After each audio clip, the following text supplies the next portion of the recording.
بسم الله والحمد لله بديع السماوات والأرض وأشهد أن لا إله إلا الله وحده لا شريك له حي لا يموت أحصى كل شيء عددا وأشهد أن محمدا عبده ورسوله عبد ربه حق عبادته سنين عددا صلى الله عليه وسلم أبدا وعلى آله وأصحابه والتابعين ومن تبعهم إلى يوم يلقونه غدا. اما بعد، السلام علیکم و رحمت الله و برکاته. شنوندگان گرامی، کدام چیزهایی است که بعد مرگ برای انسانی که وفات کرده است برای او فایده میبخشد؟ انسان بعد مرگش چه چیزها به او میرسد، چه چیزها به او فایده میبخشد؟ خیلی که پیغمبر اکرم صلی الله علیه و سلم میفرماید از ابی هریره رضی الله عنه قال قال رسول الله صلی الله علیه و سلم اذا مات الانسان انقطع عنه عمله الا من ثلاث. از ابی هریره روایت است که پیامبر اکرم صلی الله علیه و سلم فرمودند که هنگامی که وفات میکند انسان عملش قطع میشود. عمل انسان قطع میشود. برای چی؟ برای که وفات کرد. هنگام وفات کردنش عملش قطع میشود، دیگه کاری خیر کردن نمیتواند مگر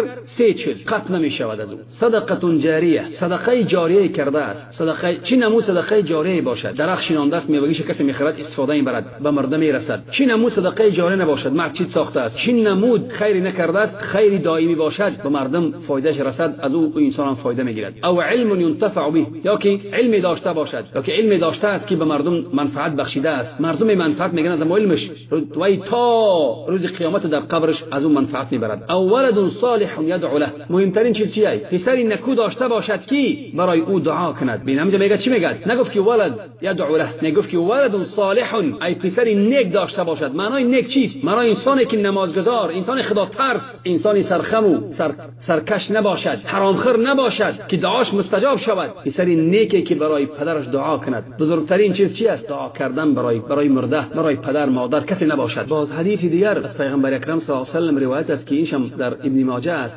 اسنادش حسن است. از ابی هریره روایت است که قال رسول الله صلی الله علیه و سلم، پیغمبر اکرم صلی الله علیه و سلم فرمودند که ان مما يلحق المؤمن من عمله و حسناته بعد موته، هر آینه آن چیزی که به مؤمن پیوست می شود از عملش و حسناتش بعد وفاتش، آن چیزی که به مؤمن پیوست می شود از عملهاش و حسناتش بعد وفاتش چی است؟ علما علمه و نشره، علمی که آموزانده است و نشر کرده است، او را فایدهش می رسد. ولدا صالحا ترکه، مردی نیک با تربیه کرده است او را، نمازخوان کرده است او را، نیک کرده است او را، ترک کرده است برای او دعا میکند. و مصحفا ورثه، و مصحفی که قرآنی که میراث گذاشته است او را میراث گذاشته است و دیگران میخوانند از او اجر میگیرد. او مسجدا بناه، مسجدی که بنا کرده است ساخته است از او چی میبرند؟ از او اجر میگیرد، حسنات میگیرد. او بیتا ابن السبیل بناه، خانه برای یگان راه گذری ساخته است از او اجر میگیرد. او نهرا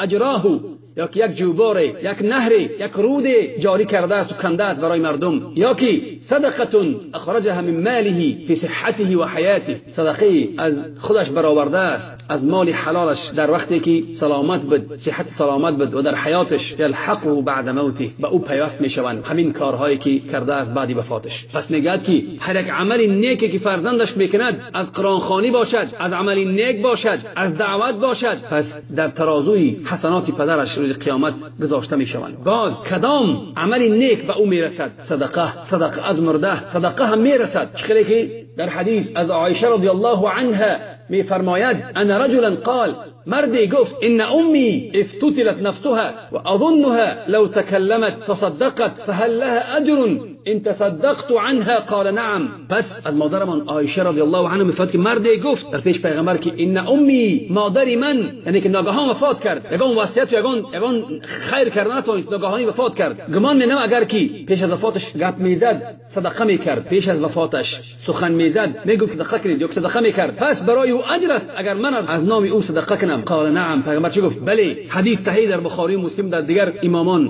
باز از ابی هریره رضی الله عنه روایت است که ان رجلا قال للنبي صلی الله علیه و سلم، مردی به پیغمبر اکرم صلی الله علیه و سلم گفت که ان ابی مات و ترک مالا، پدری من وفات کرد و مال گذاشت ولم یوصی، وصیت نکرد، فهل یکفر عنه ان اتصدق عنه؟ قال نعم. وصیت نکرد، آیا برای او اجرش میگیرد، کفارت میشود برای او اگر من از نام او صدقه کنم؟ پیغمبر چی گفت؟ بله. پس این دلالت میکند که صدقه فایده و منفعت برای انسانی که وفات کرده است میبخشد، یا که در وقت حیاتش یا که بعدی وفاتش اگر همون فایده او دائمی باشد به او پیوست می شود، یا که یگان از فرزنداش از نام او صدقه کند. باز کدام عملی نیک به او میرسد؟ روزه. چخیلی در امام بخاری مسلم روایت است از ابن عباس رضی الله عنه قال جاء رجل الى النبي صلی الله علیه و سلم فقال، مرد پیش پیغمبر اکرم محمد صلی الله علیه و سلم گفت یا رسول الله ان امي ماتت وعليها صوم شهر افاقضيه عنها. مرد پیش پیغمبر اکرم صلی الله علیه و سلم آمد گفت که ای پیغمبر خدا مادر من وفات کرد و در دوش او روزه،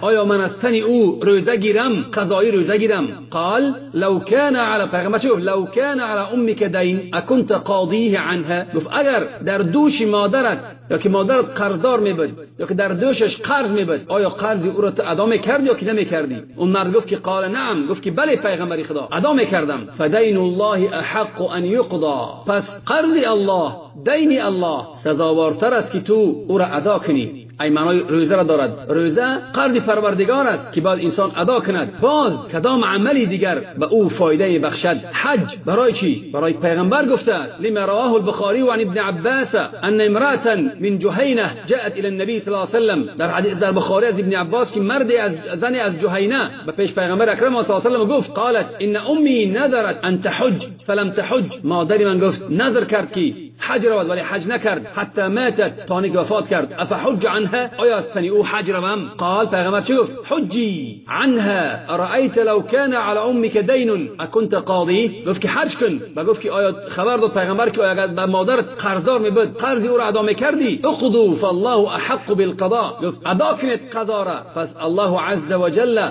حقتر است و سزاوار شایسته است که حق خداوند ادا کنید. باز کدام عملی دیگر به او فایده دارد؟ زیارت قبرش. پیغمبر چه میگه؟ فزور القبور، زیارت کنید قبرها را، فانها تذکرکم الموت. زیارت قبر برای شما چی به یاد میآورد؟ مرگ را. برای همین زیارت قبر به انسان را به یاد میآورد.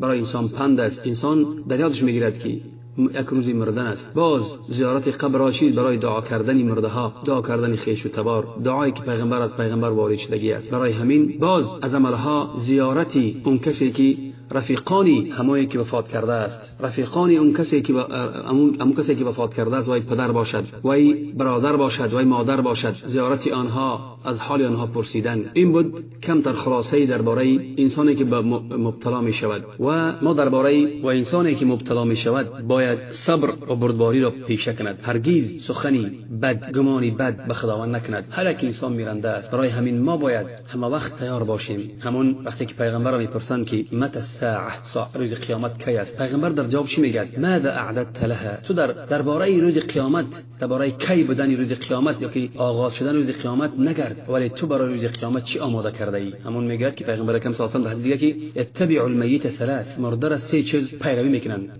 مالش، فرزنداش، اعمالش. دوتاش میگردد، فرزنداش، مالش میگردد و چی؟ و اعمالش با او میرود. برای همین انسان باید عملی نیک کند، توشه خوبی داشته باشد برای روز قیامتش، همه وقت آماده باشد برای مردن، همه وقت باید وصیت کند. بعد یک چیز دیگه گفتنی هستم فراموش نشود که کسی که وفات کرد و پیش از وفاتش وصیت کرده باشد، وصیت او واجب است که وصیت او را ادا کنند. اگر وصیتش چی باشد؟ وصیتش از دیدگاه قرآن و سنت باشد، بعد وصیت او را انجام دهند، فرزندای او انجام دهند. برای همین برادران گرامی وصیت واجب است ادا کردنش، اگر که خلاف قرآن و سنت نباشد. انسانی که از دنیا میگذرد خویش نزدیک است برای ما و برای دیگران و برای دیگر برادران. برای ما باید پنج شود که انسان میمیرد، انسان باید توشه داشته باشد، برای سفری دور و دراز توشه داشته باشد. که ما درباره قبر سخن زدیم که انسانی که قبرش آدمی نیک است، عمل نیک دارد، به همون وابسته به همون عمل نیکش در قبر معامله کرده می شود. هرگز باید سخنی ناجا نزنیم، همه وقت باید شکرگزاری کنیم. همه چیزی که برای ما می آید خیر است، همه چیز برای ما خیر است و